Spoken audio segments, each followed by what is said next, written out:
Do you ever wonder what Norwegian is doing with all of the money that they are getting now with increasing gratuities and with taking away some of the extra staff they have both on land as well as on the ship, and some of the cutbacks they've made? And then also we need to really have a discussion because it's January and lots of us are thinking about travel plans for this year.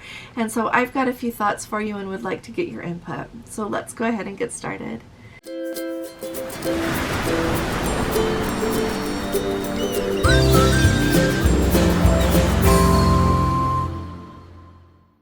Hi there, this is Allison with Let's Go Travel Tips, and today I want to talk to you about a couple of things. First of all, as I mentioned, we're hearing so much from Norwegian lately in cruise news about how they are making a lot of cutbacks from staff costs to entertainment costs and increasing prices. Well, I thought that it would be really interesting to let you know that in reading about it, it seems like Norwegian has a very aggressive dry dock plan in place for a lot of their ships. In fact, the Norwegian Joy was expected to still be sailing a lot of sailings, but from January 6th until February 16th of this year, well, which includes now, but she went into dry dock on January 16th. January 6th. She will be out again on February 16th, and then will resume going on cruises again. With the release about that, I read that Norwegian is talking about how they want all of their passengers to have a world-class experience no matter which ship they are on, and so they are doing their best to bring their ships up to date and do everything that needs to be done to keep them beautiful and like I said, make them more up to date. So I thought that that was really interesting, and I appreciate that from the standpoint that I get to go on the Norwegian Breakaway on the 29th, and I'm really excited. She is not one of their newer ships. She's a little bit older, so I'm really excited. From everything I've heard, she is very well kept and just absolutely beautiful. But I am really excited to see that. Those of you who follow along here know that in November, Gordon and I went on Explorer of the Seas, one of Royal Caribbean's like older ships. It's one of the smaller ones. And when I say older, I don't mean like 40 years old. She's probably 20 years old, I would say, right in there. I should look it up again. But anyway, I was a little bit surprised. She really needs some love and care, and I think she's going to get some at the beginning of February. But I think it's wonderful that Norwegian is doing this with their ships, and I am really anxious to see what they do with their entertainment. I hope that they don't take away so much of it that people don't want to sail with them anymore. I know in their press announcement they talked about entertainment cutbacks an awful lot, and so it's going to really be interesting to see how that plays out. So I thought you would find that really interesting.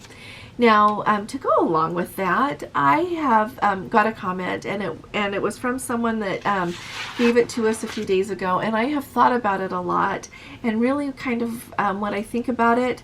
And so I want to talk with you about it, and I want to hear what you think about it as well. So I am not saying that our Let's Go family member who wrote this is wrong. Not at all. Not at all. This is a really, really good discussion, so don't anybody think I'm getting after them. I appreciate your comments, and I love to hear both sides because there's always two sides, right? And so, and you know what? They don't even have to be sides. They're just perspectives, and one's not wrong and one is not right. They're just different, okay? So first of all, he talked about how they'd been on lots of cruises. It was all their go-to, always their go-to holiday. He said, we're seriously thinking this given all the cutbacks, service downgrades, and quality declines. The ships are getting so big that most of the ports are overwhelmed. One has to reserve everything or miss out, and the nickel and diming is now in a constant state, even on the high-end to luxury lines. So they're not sure what they're going to do, but they are looking at other options. So first of all, tell me, what do you think of when you think of like what your other options are for going on a cruise ship? When I think of what my other options are, to me, because like right now I'm traveling to see places I want to see, my option would be to fly to the location and rent a car, and Gordon and I would drive to see everything. And when I think of doing, so that's my alternative right now. Another alternative would be to fly to one place at a time. Like go to just one destination, see everything in that place, and then go home and go back again another time somewhere else. So, like either you go to Rome and see Rome and then go home, you spend a week there or whatever, or you can go drive around Italy. Like that's my example of those things. Another thing that I think is often another alternative for people is they think of like all-inclusive resorts. And so when you go to an all-inclusive resort, you pay that price, and then you've got your hotel room, you've got your food, you've got your pool, and whatever else is included with it. So usually they'll have, like your beach, your pool, and amenities, things like that. And then if you want something extra, like something at the spa, then you just do that extra. But the core things are all included. And that is historically what we've thought of with cruising, right? And so to me, those are a lot of the basic options. Otherwise, you can go on a land tour. You can book a tour with a company that will take you everywhere, all over, and show you everything. And so when I think of those different options compared to a cruise, there's a few things that come to my mind. So tell me what comes to yours. So one of the reasons that I love to cruise is because I love to be on the ocean. Like, love to be on the ocean. Absolutely love to be on the ocean. So to me, that's a really big perk. Another thing that I really enjoy is when we are booking a cruise to go to places that we want to see. So far, it has always been so much more cost efficient to be on a cruise line. They take you there, you get off, you go see everything you want to see, or as close to it as you can. Then you get back on, you have your dinner, you go to bed, you get up, and the next day you're somewhere else, right? That is much more economical over usually than like if you were going to be driving around, paying for gas, paying for hotels, paying for your food, and I'll leave tours out because you pay for excursions and you pay for tours if you go to somewhere that you want to tour.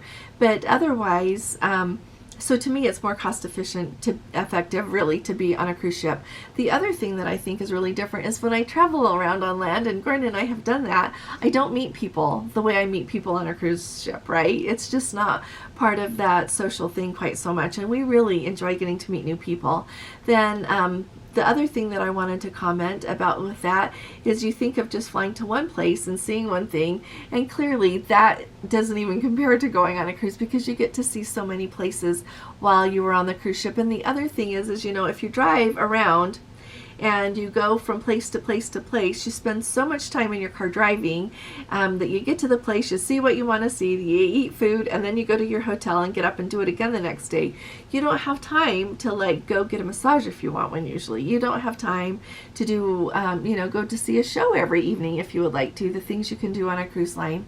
So I want to know what you all think about comparing. Really, I think that the only I don't really know that any of those are a good comparison to cruising, because even the all-inclusive resort, they don't take you anywhere. You fly to that location or drive to that location, and then you're there for the time being. You don't get to go see other places. You don't and have that whole experience that goes with it. So my main take for now is that I'm just going to continue to enjoy what I get with going on cruises. But the really important thing to remember is that lots of people have different goals when they think of what they want out of their vacation, out of the money that they spend to go somewhere. And so will you put down below, because I would really like to have just like an idea in my mind what you all think about that. So are you all more inclined that you're starting to look at other things? Is there something that you can think of that is a really good comparison to the experience that you get to have on a cruise ship? I am not crazy about everything being added on and costing extra. To me, that gets a little bit where like you have so much to figure out when you're trying to figure out like what's the best thing. I know we were just trying to figure out what's the best thing with booking our celebrity cruise. Do we want the all-included? Do we not want the all-included? But you have to take time to do that to know if it's worth it for you or not. And so let me know what you think would be a really good option. And also, those of you that stay at all-inclusives all the time, are you seeing more nickel and diming there as well? I would really like to hear from you on that, because there's just some things that I love to do when I cruise, and I don't think I'm going to get to do them if that's not the way we're traveling. And so I just thought it would be a fun conversation. Put it in the comments below.